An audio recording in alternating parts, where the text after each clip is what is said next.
Jadi, ini adalah episode 1 dari segmen Topik Topik yang ada di BY YouTube channel.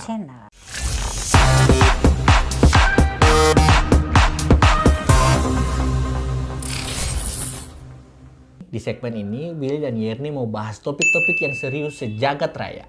Tapi dibahas dengan santai ala-ala Billy dan Yerni gitu. Oke, langsung saja. Topik yang akan kita bahas kali ini apa, sayang? Nikahan adat di zaman now. Banyak memang pasangan muda, anak-anak milenial zaman sekarang lah, yang memilih menikah dengan cara yang lebih simpel. Hey guys, ini adalah perawatan terbaru aku dari Scarlett Brightening. Jadi Scarlett itu punya serum terbarunya, yaitu Glowtening Serum. Kandungan dari Glowtening Serum ini adalah tranexamic acid, niacinamide, aloe vera extract, allantoin, dan juga olive oil, dan juga beberapa kandungan lainnya yang bagus banget untuk kulit kita. Dia tuh bisa membantu mencerahkan kulit wajah, membuat kulit menjadi lebih glowing, memudahkan bekas-bekas jerawat, membuat kulit menjadi lebih sehat gitu, kenyal gitu, menyamarkan garis-garis halus dan flek hitam pada wajah. Terus bedanya dengan Brightly Ever After Serum yang sebelumnya aku pakai adalah di teksturnya. Kalau Brightly Ever After itu dia bening dan lebih cair, sedangkan Glowtening Serum itu dia warnanya putih dan lebih kental gitu guys. Saatnya glowing bersama Glowtening Serum by Scarlett Brightening. Yang lebih sederhana gitu. Karena memang yang bisa dipungkiri bahwa generasi kita nih Benar. kan lebih cenderung ke arah situ. Lebih suka hal-hal yang lebih simpel, yang saya mau repot-repot. Praktis. Kecenderungan ya, yang praktis. Bahkan acara nikahnya dipakai wedding organizer dan segala macamnya. Dan kecenderungan berpikir bahwa nikah dengan menggunakan adat itu sesuatu yang ribet. Yang harus melibatkan banyak orang. Dan juga terkadang persyaratan adat yang sering dinilai terlalu ribet gitu ya. Atau ada juga gini sayang, ada yang beranggapan bahwa nikah adat tuh sekarang kurang relevan, ngapain juga gitu, karena dunia udah canggih, sudah modern. Ini kita bicara orang-orang yang ada di lingkungan sekitar kita ya. Nah, jadi masih ada yang beranggapan kayak gitu. Nah, di beberapa daerah, apalagi di beberapa daerah yang di Maluku nih, ya. ada yang nikahan adatnya tuh mengharuskan untuk membayar harta dari pihak laki-laki, membayar harta ke pihak perempuan, sama nih kayak kasus nikahannya kita kan. Dari beberapa daerah kayak gitu, makanya dianggap ya sudah zaman sekarang mas yang usah deh kayak gitu-gitu, sudah kurang relevan. Tapi memang sih sayang kalau dilihat dari sejarah nih, nikah adat istiadat itu sebenarnya sudah ada jauh sebelum agama-agama masuk gitu sayang. Tetapi sering terjadi di beberapa kasus di beberapa tempat, khususnya di Maluku ya. Kita bicara nih konteksnya di Maluku nih. Itu sering beberapa kasus bahwa adat itu sering berbenturan dengan doktrin-doktrin agama ya, sehingga orang kebanyakan sudahlah melupakan adat. Contohnya juga adat perkawinan kan. Makanya banyak yang sudah ditinggalkan, bahkan dilupakan gitu. Padahal nih kalau menurut kita ya, saya juga kayaknya sependapat nih, nikah adat itu sebenarnya sangat penting sangat banget, penting ya. Jadi kita ngomong kayak gini juga berdasarkan pengalamannya kita sayang ya. Jadi kita nikah awalnya sebelum pemberkatan di gereja juga kita menjalani fase yang namanya nikah adat. Nikah adat itu nanti dia sama satu dengan, kalau orang Ambon bilangnya itu masuminta. Masuminta lalu disatukan dengan adat nikah adat di situ. Jadi ada prosesi-prosesi pernikahan adat yang dijalani sebelum kita nikah di gereja. Ini usul dari papa sih memang ya. Jadi memang awalnya ketong juga merencanakan pernikahan itu, otak kita berdua yang merencanakan bahwa ya udah langsung nikah aja, langsung pemberkatan di gereja. Masuk minta langsung tentukan hari pernikahan, langsung pemberkatan gitu. Gereja, padahal papanya Yerni mengusulkan ya untuk melaksanakan itu prosesi adat itu. Iya gitu. Jadi setelah pemutusan itu kan kita berdua sudah tidak mau tahu soal apa, itu semuanya diatur oleh tua-tua adat lah istilahnya ya. Gitu. Oke. Gimana perasaannya sayang pada saat waktu itu nikahan adat tuh? Jadi memang awalnya dibilang harus nikah adat itu awalnya juga sempat takut sayang kan? Itu pada umumnya pasti orang kayak gitu ya. Iya, wah ini yang ada di dalam pikiran nih banyak pertanyaan nih. Wah ini nanti nikah adatnya itu persyaratannya kayak apa gitu. Terus apa yang harus disiapkan, berapa yang harus dibayar. Berapa yang harus dibayar tuh berapa kayaknya yang harus jadi dibayar momok tuh yang gitu jadi ya. momok gitu kan. Jadi persyaratan, jadi pas waktu nikah kita berdua nikah adat itu persyaratannya yang kita bawa itu 1 botol sopi, Iya, 1 botol sopi. terus ada sirih pinang. Sirih pinang. Ya, di bawah sempat pokoknya satu wadah ya, gitu ya. dengan baki gitu kayak baki gitu. Nah, terus nanti sopi itu nanti diminum oleh semua laki-laki ya, semua Yang ada laki-laki di- yang ikut prosesi itu. Nah. Terus nanti sirih pinang itu dimakan oleh semua perempuan yang ada di prosesi itu. Itu kalau nggak salah itu sebagai simbol bahwa keluarga pengantin pria sudah diterima ya oleh keluarga pengantin Perempuan. Nah, setelah itu barulah sudah minum sopi, makan sirih dan pinang, barulah setelah itu mulai duduk untuk membicarakan hal yang lebih serius Ya. gitu ya. Membicarakan harta. Nah, Ini ini saat-saat yang menegangkan ini. Nah, jadi prosesi adat yang kita pakai itu adalah memang prosesi adat dari desa Hanari. Maluku Barat Daya. Desanya Papa ya, Papa, desanya Papa ya. di Pulau Babar di Maluku Barat Daya. Jadi masih patriarki ya, jadi Iya. pakai adatnya papa. Nah, itu yang Bi masih ingat sampai sekarang tuh sayang bahwa adatnya Papa dong sana, Hanari itu harus, kalau yang biasanya kan keluarga setelah nikah harus perempuan ikut laki-laki kan. Iya. Tapi sebenarnya kalau adat di sana itu Laki-laki harus ikut perempuan. ya laki-laki yang harus masuk menghidupi keluarga perempuan gitu, harus masuk ke keluarga perempuan gitu. Itu waktu dulu-dulunya ya. Iya, waktu dulu-dulunya. Dan itu waktu itu Papa bilang semua itu, semua itu. Pokoknya apa yang berkaitan dengan adat, syarat yang wajib dan harus itu semuanya disampaikan. Disampaikan, Kan? ya. Nah, yang jadi persyaratan itu, jadi dibilang tuh waktu prosesi duduk bicara harta, bicara adat itu, jadi itu satu yang harus disiapkan pengantin pria itu Kain basta. kain basta. Kain basta itu adalah kain orang Babar yang Kain-kain kayak kain adat gitu ya. Kalau kayak apa sih? Sama kayak di Sumatera itu kain ulos. Kain ulos. Nah, ini kain basta. Kain basta itu memang sudah langka sebenarnya kain itu. Susah Ya, susah didapat. Terus anting-anting emas. Dalam Anting-anting- beberapa jumlah Iya. banyaknya gitu. Jadi jumlahnya nanti ditentukan oleh pihak keluarga perempuan. Terus ini yang seru nih, yang seru.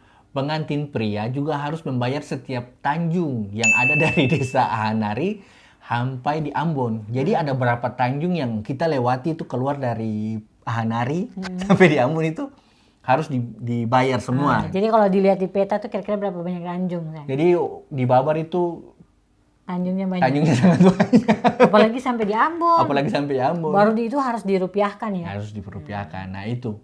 Nah setelah mendengar semua persyaratan itu ya tambah berdebar lah sayang jantung ini kan.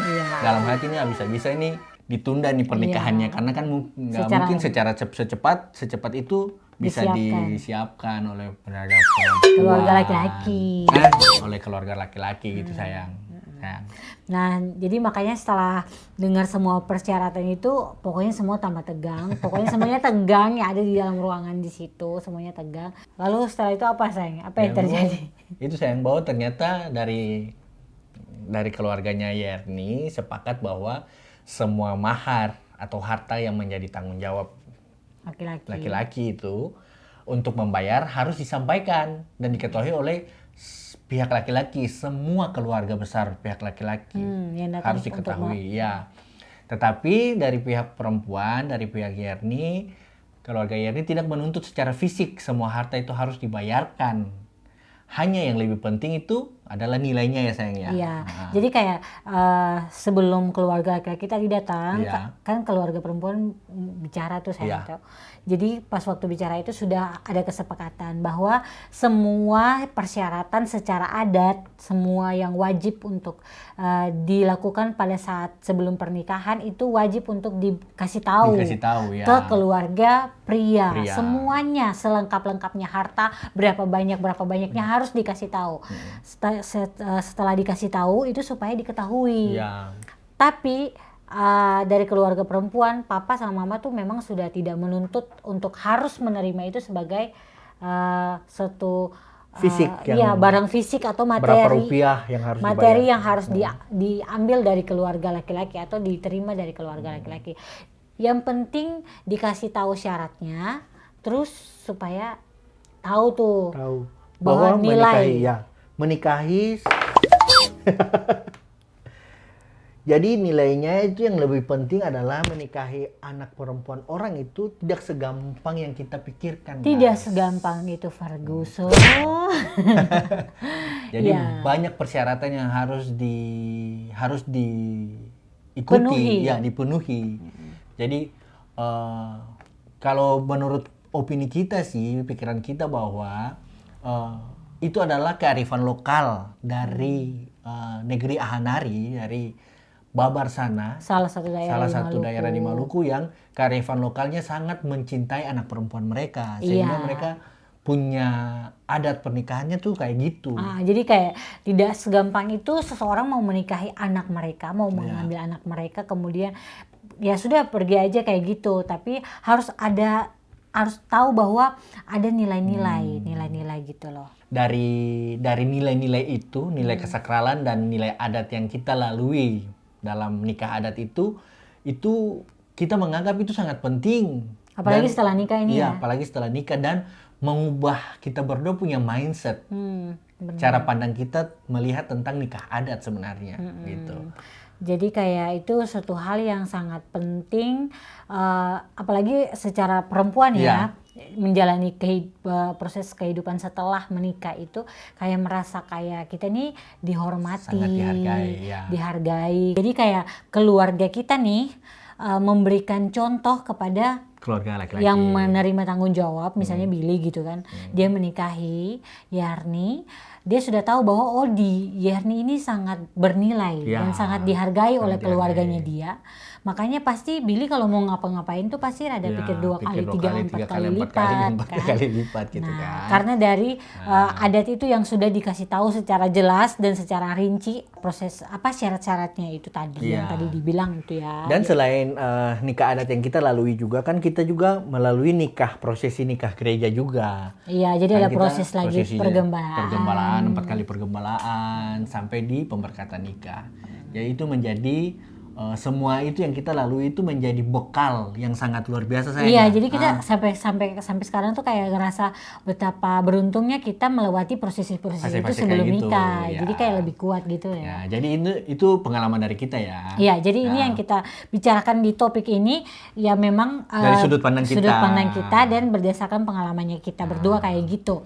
Tapi sebenarnya sayang, sebenarnya ada juga contoh lain di luar Maluku ya, misalnya di Indonesia itu masih banyak daerah yang kaya banget dengan adat dan budaya yang bahkan masih dipertahankan sampai sekarang. Salah satu contohnya sayang orang Jawa. Orang Jawa itu luar biasa mereka. Bahkan ada prosesi adatnya tuh mulai kayak siraman, kayak tumpeng dan sebagainya macam itu semuanya dilakukan. Terus ada Sunda juga, orang Sunda, orang Bali, Batak. Jadi itu kayak bahkan mereka nikah dimanapun, di daerah manapun, adatnya itu masih dijalankan gitu loh. Nah, bahkan juga sayang jadi kayak public figure, artis. Coba kita lihat sekarang yang kalau misalnya pernikahan contoh aja nih Raffi Ahmad sama Nagita Slavina. Itu sampai prosesi adatnya satu persatu semuanya dibikin live gitu ya, semua orang nonton gitu. Nah, dan makanya itu juga salah satu promosi adat juga kan. Adat juga. Nah, jadi makanya masih banyak kok daerah-daerah lain yang masih mempertahankan adat. Pada saat zaman sudah maju dan modern seperti sekarang ini, bahkan public figure, artis juga banyak yang masih mempertahankannya sampai sekarang ini. Oleh karena itu buat kita yang di Maluku ini baiknya memang harus tetap dijalankan adatnya. Karena kita di Maluku itu kaya banget tentang adat istiadat itu. Iya, apalagi di Maluku kan banyak kayak banyak apa ya, banyak suku ya. Iya. Kayak Ambon pasti ada adatnya orang Ada. Ambon. Orang Lease pasti Lease. ada adat nikahnya orang Lease. Orang Seram. Orang Seram. Orang Buru. Orang Buru, orang Banda misalnya, atau orang Tual misalnya. Maluku Tenggara. Maluku Tenggara, Maluku Barat Daya Orang kayak yang tadi. Tanimbar. Itu pasti adat nikahnya tuh pasti ada ya. Gitu. Karena dari zaman orang-orang tua sampai sekarang pasti Iya. ada. Nah itu sayang sekali kalau zaman semakin modern itunya hilang. Itunya hilang.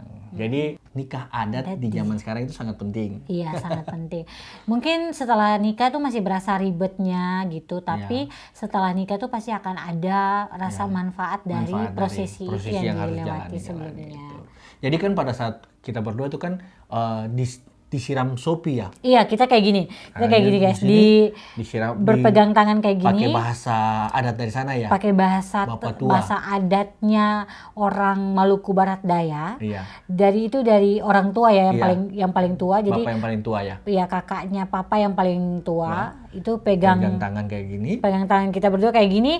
Sudah gitu langsung dengan bahasa adatnya Itu kayak berdoa doa gitu ya. Kayak berdoa gitu untuk Tuhan, untuk pencipta alam dan pencipta alam semesta Ya. dan juga para leluhur untuk memberkati kedua anak kita ini gitu loh. Lalu bahasanya. disiram sama sopi. Disiram sama sopi itu luar biasa merinding banget. merinding guys.